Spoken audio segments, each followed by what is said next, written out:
Hello everyone, आपका स्वागत करते हैं आपके अपने चैनल विक्टोरियस एकेडमी में। और इस समय हम लोग स्टडी कर रहे हैं reflex action and reflex arc की। इसके पहले क्लास 10th की कंट्रोल एंड कोऑर्डिनेशन चैप्टर में हम लोगों ने स्टडी ऑफ न्यूरॉन कर लिया, ठीक है। इसके अलावा हम लोगों ने इसके जो न्यूरॉन के पार्ट्स थे, साइटोन वगैरह, उनकी स्टडी कर ली थी और टाइप्स ऑफ नर्व्स की स्टडी कर ली थी। आज हम लोग रिफ्लेक्स एक्शन और रिफ्लेक्स आर्क की बात करेंगे, ठीक है। What is reflex action?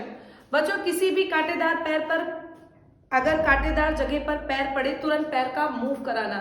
गर्म चीज पर हाथ लगे, तुरंत हाथ का मूव कराना, ठीक है। कोई चुटकी काटे, उसका रिस्पॉन्स देना।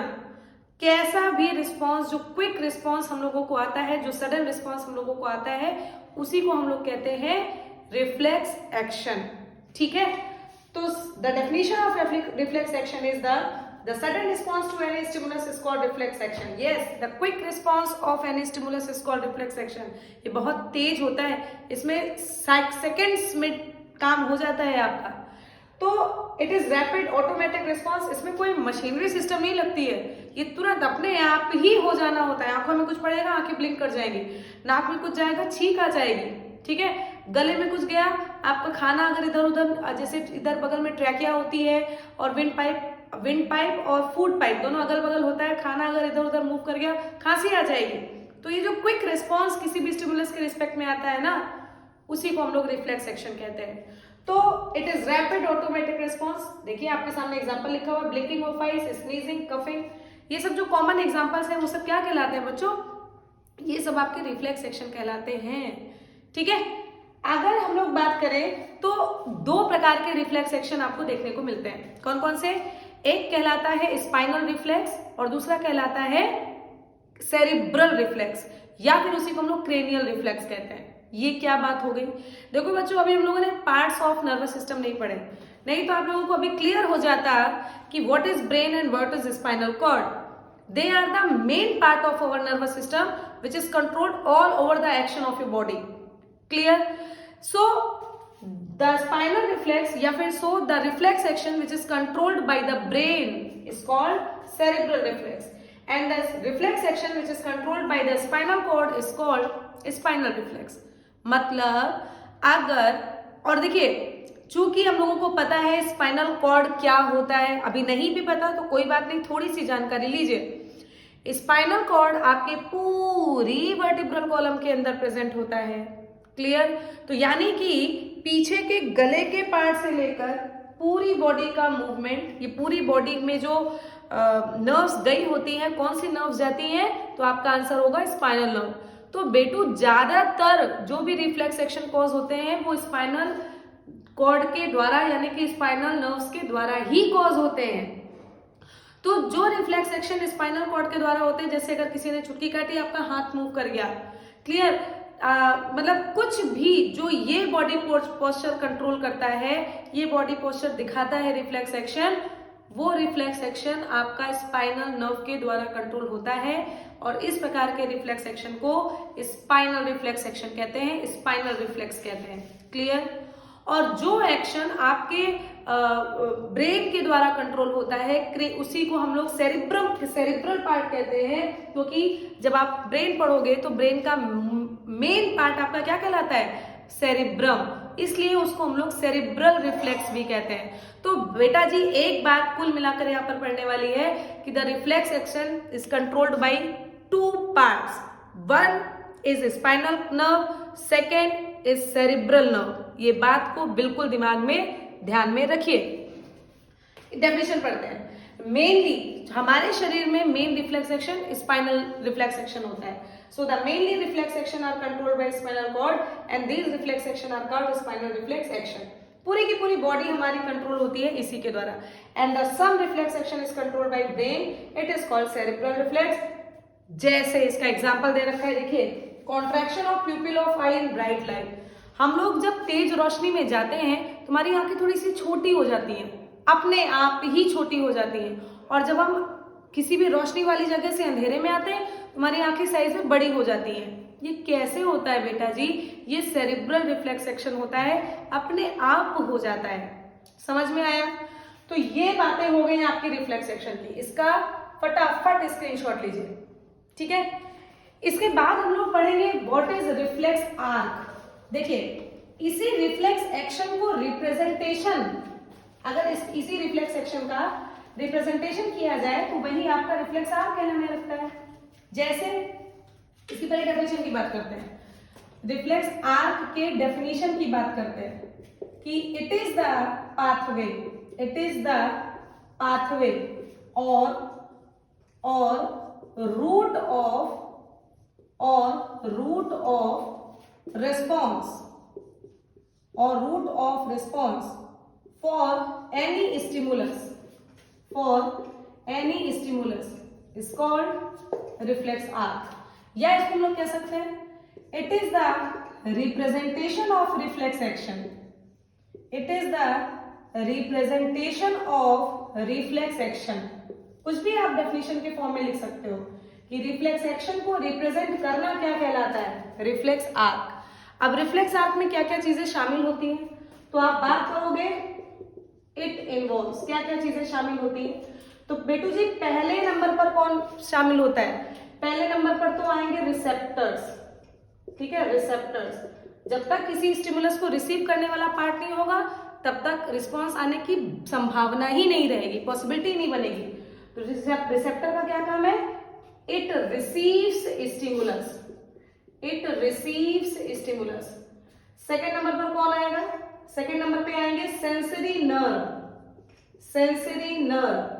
सेंसरी नर्व में कौन आएगा, सेंसरी नर्व को हम लोग एफरेंट नर्व भी कहते हैं, इस बात को ध्यान में रखो, एफरेंट नर्व। इसके बारे में बता चुके हैं आपको कि एफरेंट नर्व का काम क्या होता है, बताएं, to carry impulse, to carry impulse towards CNS, to carry impulse towards CNS, central nervous system. तीसरे पार्ट में क्या आता है, खुद central nervous system which involves brain and spinal cord. इसके अंदर कौन कौन सी चीजें आती हैं, ब्रेन आता है और स्पाइनल कॉर्ड आता है, आई बात समझ में। चौथे नंबर पर क्या आएगा, relay neuron, relay neuron. Relay neuron का क्या काम है, connects sensory neuron, sensory and motor neuron, ये दोनों को कनेक्ट करने का काम करती है, ठीक। पांचवें नंबर पर कौन आएगा, पांचवें नंबर पे आएंगी मोटर न्यूरॉन।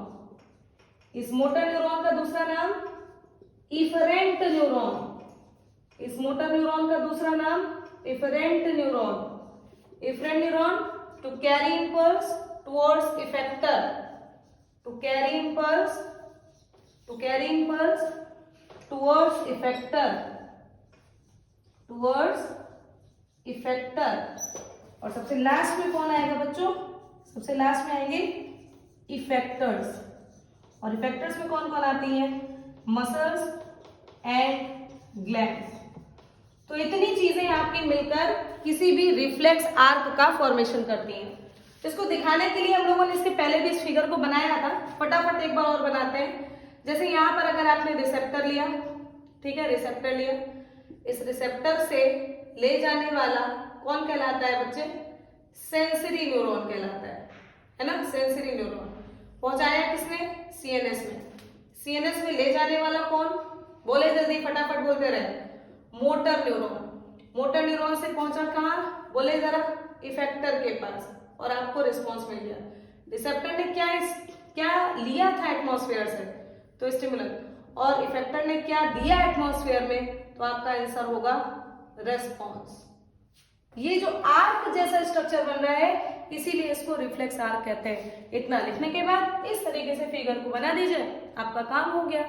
समझ में आई बात, जल्दी से एक बार और रिफ्लेक्स आर्क को खत्म करते हैं। क्या बोला गया कि उस रिफ्लेक्स एक्शन को दिखाने का तरीका, उसका रूट, उसका पाथवे, उसका रिप्रेजेंटेशन क्या कहलाता है, रिफ्लेक्स आर्क कहलाता है।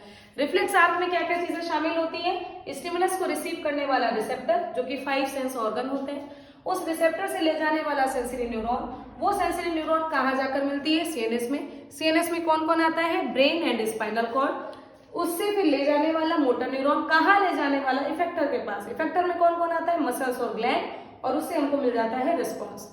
खत्म हो गया आपका क्या, रिफ्लेक्स आर्क भी। अब एक छोटा सा टॉपिक और, क्योंकि चार्ट अगर आज हम लोग पढ़ लेंगे तो नेक्स्ट लेक्चर में उसी के बारे में एक्सप्लेन भी कर लेंगे। तो बेटा इसके नेक्स्ट पार्ट क्या है, इसका नेक्स्ट पार्ट है पार्ट्स ऑफ नर्वस सिस्टम। फटाफट इसका स्क्रीनशॉट लीजिए। चलिए देखिए बच्चों, हम लोगों को अब पढ़ना है पार्ट्स ऑफ नर्वस सिस्टम। एक चार्ट के फॉर्म में पहले पूरे के पूरे नर्वस सिस्टम के पार्ट को समझते हैं और उसके बाद उसी पार्ट को हम लोग एक्सप्लेन करेंगे। चलिए फटाफट एक छोटा सा चार्ट मेरे साथ में बनाइए कॉपी पर। नर्वस सिस्टम को मेनली बच्चों दो पार्ट में हम लोगों को पढ़ना है। पहला पार्ट कहलाता है सीएनएस। सीएनएस का फुल फॉर्म, तो हमारा आंसर होगा सेंट्रल नर्वस सिस्टम। इस सेंट्रल नर्वस सिस्टम में कौन कौन सी चीजें आती हैं, तो आप लोगों को अब तक पता चल गया होगा। पहले नंबर पर आता है ब्रेन और दूसरे नंबर पर आता है स्पाइनल कॉर्ड। ठीक, ब्रेन को कितने पार्ट में बांटा गया है, तो आपका आंसर है 3 पार्ट में। पहला पार्ट फोर ब्रेन, हिंदी में इसको अग्रभाग कहते हैं। इसके बाद आता है मिड ब्रेन, बीच का ब्रेन का हिस्सा, और फिर आता है हाइंड ब्रेन, हिंड ब्रेन बहुत लोग प्रोनाउंस करते हैं, पीछे के ब्रेन का हिस्सा। ठीक, अगर फोर ब्रेन के पार्ट्स की बात करें बच्चों, तो हम लोगों को मेन 2 पार्ट्स के बारे में पढ़ना है।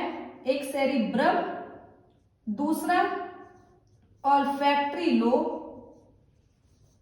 ठीक, तीसरा थैलेमस। मिड ब्रेन के कोई पार्ट्स आपके सिलेबस में नहीं है।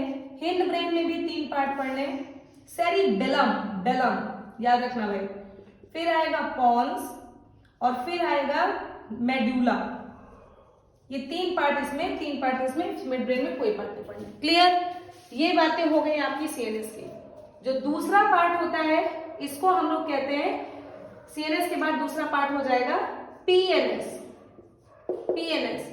पीएनएस में कौन कौन आता है, पीएनएस में आप लोग पढ़ोगे पेरिफेरल नर्वस सिस्टम। इसमें भी बच्चों 2 चीजें आती है। एक कहलाता है सोमैटिक नर्वस सिस्टम, ध्यानपूर्वक देखिए, सोमैटिक नर्वस सिस्टम, या फिर इसी को हम लोग कहते हैं वॉलेंट्री नर्वस सिस्टम। ठीक है, वॉलेंट्री नर्वस सिस्टम। और इसमें हम लोग स्टडी करते हैं अबाउट नर्व्स की। और नर्व्स आपके शरीर में 2 प्रकार की होती है। एक कहलाती है क्रेनियल नर्व्स और दूसरी कहलाती है स्पाइनल नर्व्स। ठीक, और इधर आएगा about autonomic nervous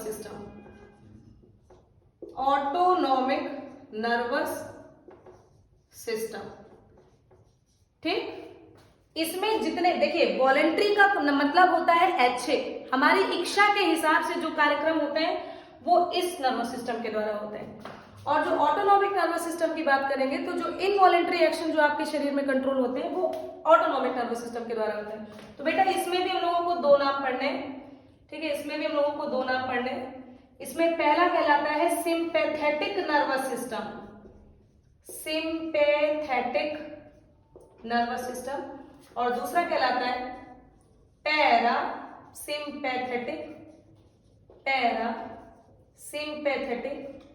nervous system. ये पूरा चार्ट नर्वस सिस्टम का है, इससे बाहर तो कुछ भी नहीं आने वाला।